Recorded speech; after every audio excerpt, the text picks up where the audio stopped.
Welcome back to our channel. Today we're talking about Mikacine 500mg injection. We'll cover its uses, benefits, side effects, how to use it, and how it works. Let's dive right in. Manufactured by Aristo Pharmaceuticals Private Ltd. Mikacine 500mg injection. Uses. Mikacine 500 mg injection is an antibiotic used to treat bacterial infections. It is effective in treating infections of the urinary tract, bones and joints, lungs such as pneumonia, brain, blood, and other areas in the body. Benefits.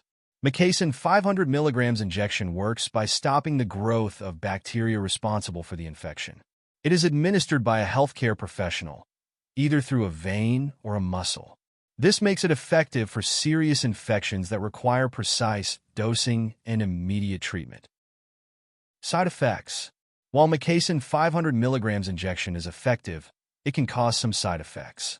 Common side effects include increased blood urea levels and injection site reactions such as pain, swelling, or redness. If these symptoms persist or worsen, consult your healthcare provider immediately. How to use.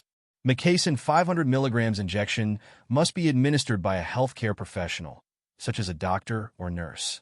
Do not attempt to self-administer this medicine. Always follow the dosage instructions provided by your healthcare provider. How it works? Mikacine 500 mg injection is an antibiotic that works by preventing bacteria from synthesizing essential proteins needed for their survival and growth. Without these proteins, the bacteria are unable to carry out their vital functions, stopping the infection from spreading